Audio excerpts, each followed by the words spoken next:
Hi welcome back to my channel. ఈరోజు కథ psycho మొగుడు 12 భాగాన్ని వినేద్దాం. కీర్తన అలా ఫోన్ మాట్లాడుతుండగా కీర్తన చేతిలో నుండి ఎవరో సెల్ లాక్కున్నట్టు అనిపించింది. కీర్తన భయంగా చూస్తుంది. ఎదురుగా ఆదిత్య. అతన్ని చూడగానే షాక్ అయిపోయింది. ఫోన్లో కీర్తన మాట్లాడుకుపోవడంతో కౌశిక్ హలో హలో అని అంటూనే ఉన్నాడు. కీర్తన బాగున్నావా, ఏంటి మాట్లాడడం లేదు, ఆర్ యు ఓకే అంటూ ఆదిత్య కీర్తన వైపు కోపంగా చూస్తూ తను బాగుంది, నువ్వు ఫోన్ పెట్టేయి అన్నాడు కోపంగా. ఆదిత్య అన్నాడు కొంచెం టెన్షన్గా కౌశిక్. ఎస్, ఆదిత్యనే మాట్లాడుతున్నాను. ఏ, నువ్వు నీ ఫ్రెండ్తోనే మాట్లాడతావా, నాతో మాట్లాడవా? నేను కూడా నీ ఫ్రెండ్నే కదా అన్నాడు ఆదిత్య. ఆదిత్య, నువ్వు అనుకున్నది కాదు, నేను చెప్పేది విను అన్నాడు కౌశిక్. షటాప్ అన్నాడు ఆదిత్య గట్టిగా. నిజం ఆదిత్య, ఇంతవరకు నువ్వు ఇలా చాలా చెప్పావు, నేను చాలా విన్నాను. అనవసరంగా కీర్తనాన్ని మధ్యలో లాగకు, అర్థమవుతుందా? తనని టార్చర్ చేయకు, మరీ శాడిస్ట్లా బిహేవ్ చేయకు అన్నాడు కౌశిక్. ఏ, నోరు బాగా లేస్తుంది, దీనికి పనిష్మెంటు నీ ఫ్రెండ్ అనుభవిస్తుంది అన్నాడు ఆదిత్య. ఆదిత్య లీజన్ అంటూ కౌశిక్ ఏదో చెప్పబోతుండగా ఆదిత్య కీర్తన వైపు చూస్తూ, చూడు కౌశిక్, నువ్వు ఎంతగా నా భార్యతో మాట్లాడకుండా ఉంటే తన అంత ప్రశాంతంగా ఉంటుంది, అర్థమవుతుందా అంటూ ఫోన్ విసిరి సోఫాలో పడేసి కీర్తన వైపే చూశాడు చాలా సీరియస్గా. అదే సమయంలో కీర్తన కూడా అతని వైపు అలానే కోపంగా చూస్తుంది.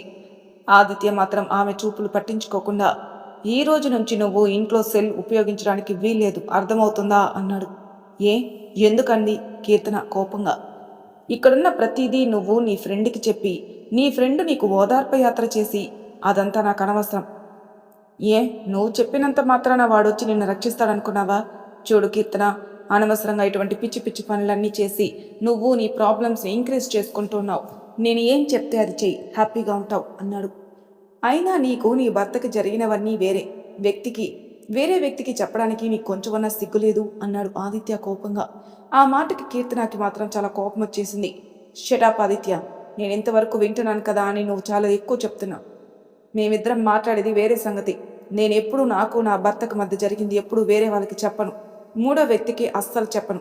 మా మధ్య ఏం జరిగినా అది మా ఇద్దరి మధ్యనే ఉండాలి, నాకు నా భర్తకి. నేను కౌశిక్కి అసలు చెప్పను అంది ఆమె కూడా. ఆ మాటకి ఆదిత్య ఏం మాట్లాడలేదు. సాయంత్రం ఇద్దరం బయటకెళ్ళాలి, రెడీగా ఉండు అని చెప్పేసి అక్కడి నుంచి బయటకెళ్ళాడు. కీర్తన అలాగే ఉండిపోయింది. ప్రతిసారి తనని తాను ఆదిత్య దగ్గర ప్రూవ్ చేసుకోవాలంటే ఆమెకి నిజంగానే మనసుకు కష్టంగా ఉంది. సాయంత్రం అయింది. చూస్తూ ఉండగానే ఆదిత్య రాగానే ఆమె వైపే చూస్తూ, ఇంకా రెడీ అవ్వలేదా అన్నాడు. అతడి వైపే చూస్తూ ఫాస్ట్గా రెడీ అయి బయటకొచ్చింది. ఆమెని తీసుకుని బయటికెళ్ళాడు. ఎక్కడికి వెళ్తున్నాం అని ఆమె అడగలేదు, ఎక్కడికి వెళ్తున్నామని అతడు చెప్పలేదు. ఇద్దరు కలిసి ఒక లాయర్ దగ్గరికి వెళ్ళారు. లాయర్ చెప్పిన చోట కీర్తన సంతకం పెట్టమని చెప్పాడు. ఆదిత్య ఒక్క క్షణం అతడి వైపు చూసి మారు మాట్లాడకుండా ఆదిత్య భారీగా ప్రతి చోట సంతకం పెట్టింది. ఆ తర్వాత ఇంకేం మాట్లాడలేదు. మళ్ళీ ఇద్దరూ కలిసి వెనక్కి వచ్చేశారు. కీర్తన ఒక్క మాట మాట్లాడకుండా తన గదిలోకి వెళ్ళబోతుంటే ఆదిత్య ఆమె చేయి పట్టుకుని, నిన్నెందుకు పెళ్లి చేసుకోనని నన్ను అడగవా అన్నాడు ఆమె వైపే చూస్తూ. ఎందుకు అడగాలి, ఎందుకు చేసుకున్నావనేది స్పష్టంగా తెలుస్తూ ఉంటే ఇందాక ఆ పేపర్ల పైన సైన్ చేశాను, అవన్నీ ప్రాపర్టీ పేపర్స్. అంటే నన్ను పెళ్లి చేసుకుంటేనే నీకు ఆ ప్రాపర్టీ వస్తుంది, అందుకని చేసుకున్నావు అంతేనా? జస్ట్ ఆ ప్రాపర్టీ కోసమే చేసుకున్నావా నన్ను? నువ్వు ఎప్పుడు ప్రేమించలేదా అని అడిగింది అతని వైపే చూస్తూ. ఆ మాటకు ఆదిత్య గట్టిగా నవ్వాడు. నవ్వి నవ్వి అతడి కళ్ళల్లో కన్నీళ్ళు వచ్చాయి. హలో మేడం, ఇక్కడి నుంచి అక్కడికి ఎంత దూరం ఉంటుందో అక్కడి నుంచి ఇక్కడికి కూడా అంతే దూరం ఉంటుంది అన్నాడు స్టైల్గా. వాట్ యు మీన్ అంది కీర్తన అర్థం కాక అతడి వైపే చూస్తూ. I mean what I say అంటే నువ్వు నన్ను ప్రేమించలేదు, అలాగే నేను నిన్ను ప్రేమించలేదు, అర్థమైందా అన్నాడు పగలబడి నవ్వుతూ. ఆదిత్య, నువ్వు తప్పుగా అనుకుంటున్నావు. నాకు నువ్వంటే చాలా ఇష్టం తెలుసా. నేను నా ప్రాణం కంటే ఎక్కువగా ప్రేమించాను. ఈ విషయం నీకు చెప్పే రోజే నువ్వు ఎప్పుడు వస్తుందో నాకైతే తెలియదు, కానీ ఎటువంటి పరిస్థితుల్లో చెప్పాల్సి వచ్చిందనేది నేను కూడా అనుకోలేదు. నిజం ఆదిత్య, నేను ప్రతిదీ నిజమే చెప్తున్నాను అని చెప్పింది కీర్తన బాధగా.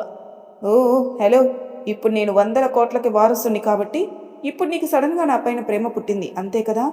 ప్రతి ఒక్కరికి నా ప్రాపర్టీ కావాలి, కానీ నేనెవరికీ అవసరం లేదు. ఇంతకుముందు నా దగ్గర ఈ ప్రాపర్టీ లేదనే కదా నువ్వు నన్ను ప్రేమించలేదు. ఇప్పుడు సడన్గా ప్రేమ ఎక్కడి నుంచి వచ్చింది నీకు అన్నాడు ఆదిత్య అసహ్యంగా కీర్తన వైపే చూస్తూ.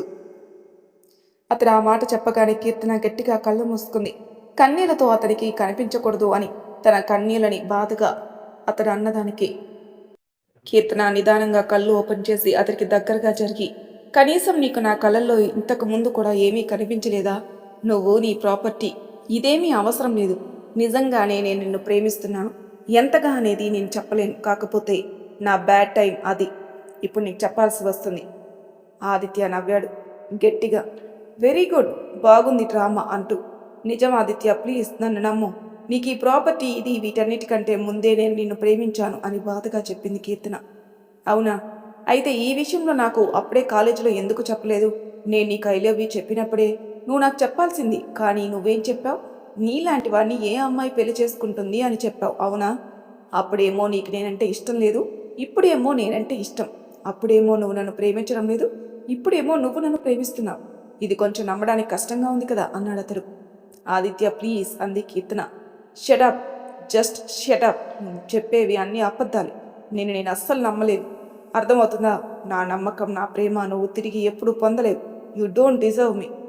కీర్తన బాధగా అతని వైపు చూస్తుంది. అవునా? సరే, నువ్వు నమ్మవు, ఓకే. నా పైన నీకు ప్రేమ లేదు. మరి ఎందుకు నన్ను పెళ్లి చేసుకున్నావు? కేవలం నీ ప్రాపర్టీని రక్షించుకోవడానికైతే వేరే ఎవరినైనా కూడా చేసుకోవచ్చు కదా. ఆ మాటకి ఆదిత్య నవ్వాడు. నాకు 27 ఇయర్స్ కంప్లీట్ అయ్యే లోపల నేను పెళ్లి చేసుకుంటే ఈ ఆస్తి మొత్తం నా సొంతం అవుతుంది. అలాగే చేసుకుందామని అనుకున్నాను. కానీ సడన్గా నువ్వు నా పైన పోలీస్ స్టేషన్లో కంప్లైంట్ చేసావు చూడు, అప్పుడొచ్చింది నిన్ను పెళ్లి చేసుకోవాలన్న ఆలోచన. నాకు మన పాత కాలేజీ రోజుల్లో గుర్తుకొచ్చాయి. నీకు నాకు మధ్య ఉండిపోయిన బాకీ గుర్తుకొచ్చింది. సో అంతా మళ్ళీ తీర్చాలి కదా. అందుకని నిన్ను పెళ్లి చేసుకుని ఇక్కడ బందీగా మార్చేశాను అన్నాడు అతడు నవ్వుతూ. కీర్తన షాక్ అయిపోయింది. అసలు ఈ 3 ఏళ్ళు నేను ఎంతగా అనుభవించానో నువ్వు అంతకంటే ఎక్కువ నరకం అనుభవించాలి. మనమంటే ఇష్టం లేని వ్యక్తులు మన ముందర ఉంటే, వాళ్ళు మనల్ని దారుణంగా ట్రీట్ చేస్తూ ఉంటే ఎలా ఉంటుందో నీకేంటని చూపిస్తాను. నిన్ను చూసి ఆ కౌశిక్ గాడు కుళ్ళి కుళ్ళి చావాను. మీ ఇద్దరు ఏడుస్తూ ఉంటే అప్పుడు నాకు సంతోషం. అప్పుడు కదా నా రివెంజ్ తీరేది. కీర్తన కలయికే దిమ్మ తిరిగిపోయింది. ఆదిత్యబాయిని చూస్తూ, ఇప్పుడు అర్థమైంది కదా నేనెందుకు చేస్తున్నాను అని. అనవసరంగా ఓవర్ యాక్షన్ చేయకుండా నీ పని నువ్వు చూసుకో. అలాగే నన్ను ప్రేమిస్తున్నాను అనేటువంటి నాటకాలు కూడా ఆపు.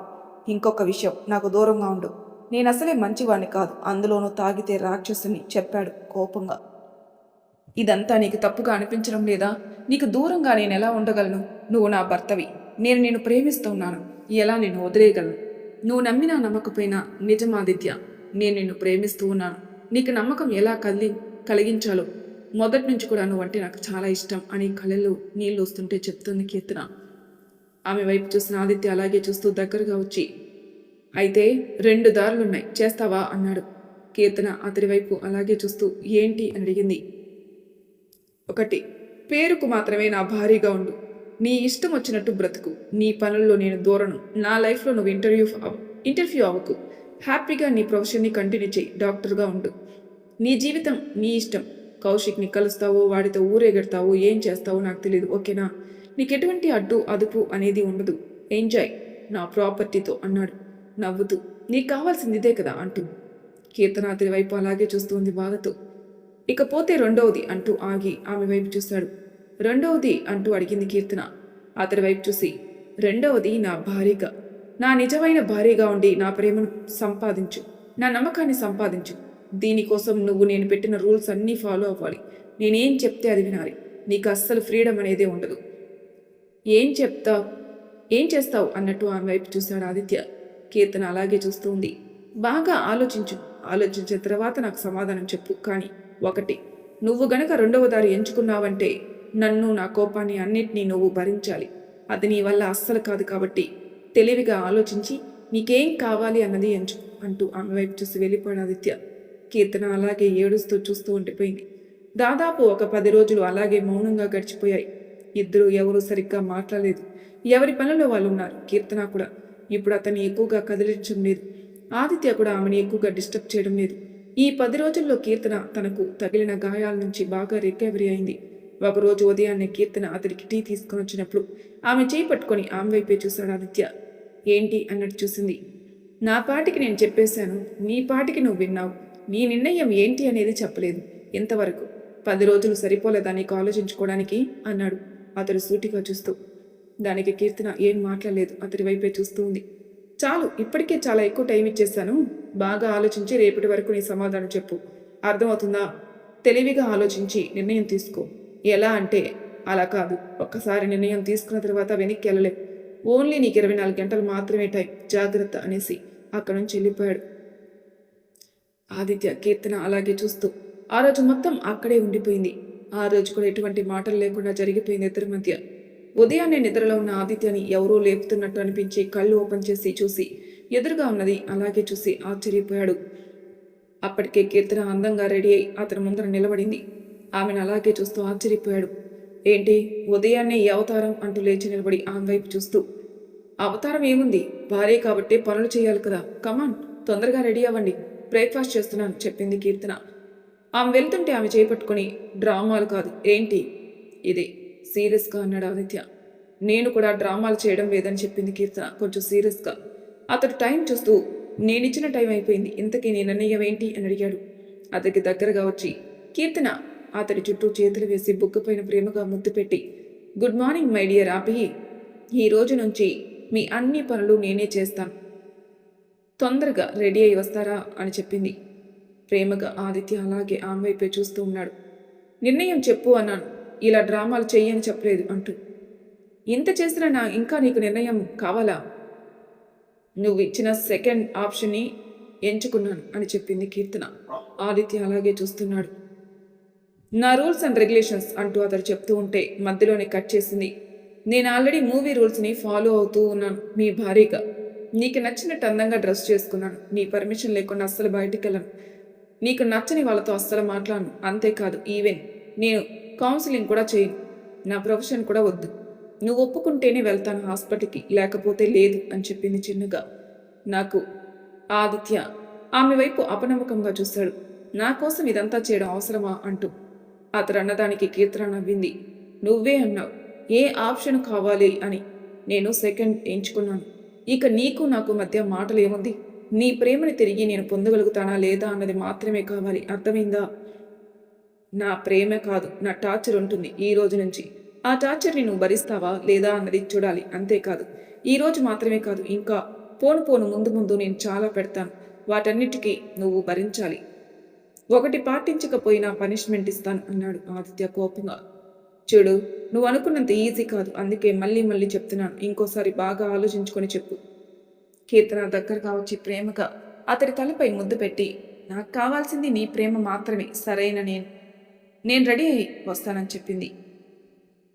ఆదిత్య అలాగే చూస్తున్నాడు. నా ప్రేమ తిరిగి పొందడం అనేది అంత ఈజీ కాదు, అర్థమవుతుందా? నువ్వు చాలా అనుభవించాల్సి వస్తుంది. అయినా సరేనా, ఇంకోసారి ఆలోచించుకో అన్నాడు ఆదిత్య. నేను పూర్తిగా నీ భార్యగా మారడానికి సిద్ధంగా ఉన్నాను. నువ్వేం చెప్పినా చేయడానికి సిద్ధంగా ఉన్నాను. తిరిగి పొందాలి అనుకుంటున్నాను అని స్థిరంగా చెప్పింది. ఆదిత్య ఆమెను అలాగే గట్టిగా తన మీదకి లాగాడు. అవునా భార్యమణి, అయితే సరే సిద్ధంగా ఉండు. సాయంత్రం నేను వచ్చేసరికి మన గది మొత్తం అందంగా అలంకరించి వెలిగించి, మనం మొదటి రాత్రికి గది అలంకరించి, ఇదంతా మొత్తం నువ్వు ఒక్కదానివే చేయాలి, ఎవరు హెల్ప్ లేకుండా, అర్థమవుతుందా? మన మొదటి రాత్రి ఏం చెప్తున్నాననేది నీకు అర్థమవుతుంది కదా అన్నాడు ఆదిత్య నవ్వి. అతడు అన్నదానికి కీర్తన వెన్నులో చిన్న జలధరింపు వచ్చినా బయటపడకుండా చిన్నగా నవ్వింది. నువ్వేం చెప్పినా చేయడానికి సిద్ధంగా ఉన్నాను, డోంట్ వర్రీ. అన్ని రకాలుగా నీ భార్య కావాలని నేను చూస్తున్నాను అని చెప్పింది. వెనకడుగు వెయ్యవు కదా అన్నాడు ఆదిత్య. లేదు అన్నట్టు తల అడ్డంగా ఊపింది కీర్తన. అతడు స్నానానికి వెళ్ళిపోయాడు. కీర్తన రూమ్ మొత్తం అందంగా సర్దేసి కిందికెళ్ళి అతని కోసం ఇష్టమైన బ్రేక్ఫాస్ట్ చేసింది. ఆదిత్య బయటకు వచ్చేసరికి అతడి డ్రెస్, వ్యాలెట్, వాచ్ అన్నీ రెడీగా పెట్టింది. రాత్రి అతని మొబైల్ ఛార్జింగ్లో పెట్టింది. అన్నీ పర్ఫెక్ట్గా చేసేసింది. ఆదిత్య స్నానం చేసి వచ్చేసరికి పర్ఫెక్ట్గా ఉన్న వాటి వైపు చూడగానే అతడి పెదవులపై కార్నల్ స్మైల్ వచ్చింది అతడికి. కానీ కీర్తన ఎక్కడా గదిలో కనిపించలేదు. వాటి వైపే చూస్తూ కన్నా అంటూ గట్టిగా పిలిచాడు, అంతే. కిచెన్లో ఉన్న కీర్తన ఆ మాట వినగాని ఒక్క క్షణం మనసు అలాగే గాల్లో ఎగురుతున్నట్టు అనిపించి, చాలా ప్రేమగా ఉంటేనే ఆదిత్య మనసులో ప్రేమ ఎక్కువగా ఉంటేనే తనని కన్నా అని పిలిచేది. వెంటనే పరిగెత్తుకుంటూ అతడి దగ్గరకు వెళ్ళింది. రావడం చూసిన ఆదిత్య ఒక క్షణం అలాగే ఆశ్చర్యపోయాడు. పరిగెత్తుకుంటూ రావడం వల్ల గుండెలు పైకి కిందికి అదిరితే ఆమె మరింత అందంగా కనపడింది. ఒక క్షణం ఆమెని అలాగే చూస్తూ, ఏంటి ఇవన్నీ అంటూ చూపించాడు. వాటివైపే చూస్తూ, ఈ రోజు నువ్వు వేసుకోవాల్సినవే అవి అన్నీ చెప్పింది కీర్తన అర్థం కాక.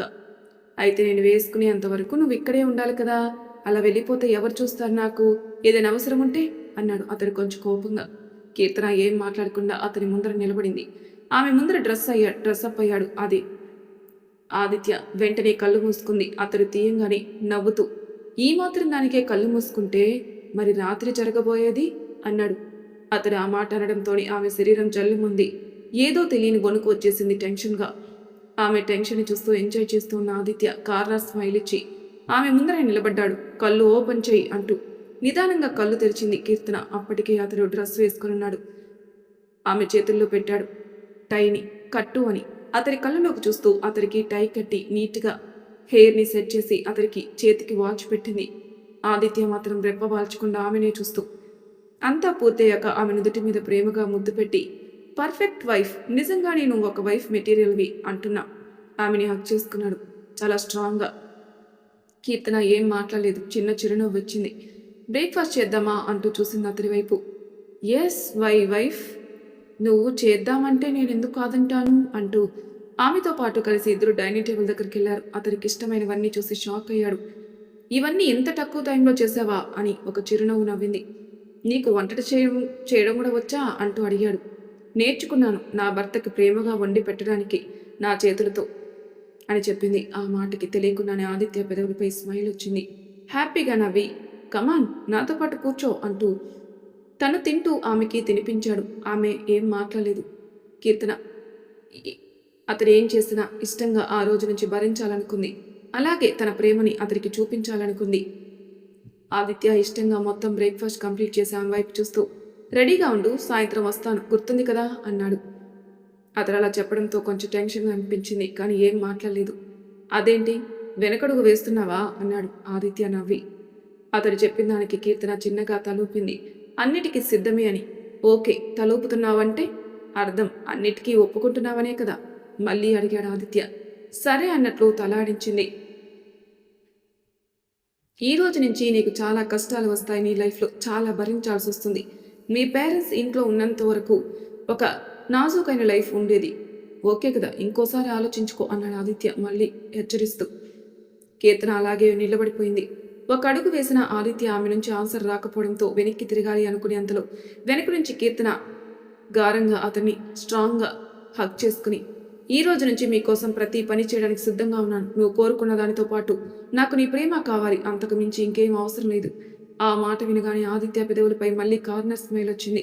నిదానంగా ఆమె వైపు తిరిగాడు. కీర్తన చిరునవ్వుతో అతడి వైపు చూసి అతడి నుదిటిపైన కిస్ చేసి, జాగ్రత్తగా వెళ్ళిరా, సాయంత్రం ఎదురు చూస్తూ ఉంటాను అని చెప్పింది. దాని అర్థం ఏంటి అన్నది అతడికి బాగా తెలుసు. ఆమె దూరం జరగబోతూ ఉంటే ఆదిత్య వెంటనే తన వైపుకి లాగి స్ట్రాంగ్గా హాక్ చేసుకుని, సాయంత్రం నేనొచ్చేసరికి మన బెడ్రూమ్ మొత్తం అందంగా అలంకరించి ఫ్లవర్స్తో క్యాండిల్స్తో అదిరిపోవాలి తెలుసా, కానీ ఒక కండిషన్, ఈ పని మొత్తం నువ్వే చేయాలి, చెప్పాను కదా, గుర్తుందా అన్నాడు. ఎవరైనా నీకు హెల్ప్ చేశారని తెలిస్తే మాత్రం నా పనిష్మెంట్ వేరేగా ఉంటుంది అన్నాడు ఆమె చెవి దగ్గర హస్కీగా చెప్తూ. కీర్తన టెన్షన్ తగ్గించుకుంటూ అతడి వైపు చూసి, ప్రతి యాంగిల్లో కూడా నీ వైఫ్ కావాలని నేను అనుకుంటున్నాను అని అన్ని రకాలుగా అంతా నేనే చేస్తానని చెప్పింది కాన్ఫిడెంట్గా. ఇంకా ఏమైనా ఉందా అన్నట్టు చూసింది అతడి వైపు. నో బేబీ, వచ్చిన తర్వాత చూస్తాను నీ పనితనం ఏంటి అన్నది అంటూ ఆదిత్య చిన్న స్మైల్ ఇచ్చాడు బాయ్ అంటూ. మరి తర్వాయి భాగంలో ఏం జరుగుతుందో నెక్స్ట్ ఎపిసోడ్లో తెలుసుకుందాం. అంతవరకు నా ఛానల్ సబ్స్క్రైబ్ చేయని వాళ్ళు ప్లీజ్ సబ్స్క్రైబ్ చేసుకోండి, లైక్ చేసి షేర్ చేయండి, మీ అభిప్రాయాలు నాకు కామెంట్ రూపంలో తెలియజేయండి. Thank you for listening.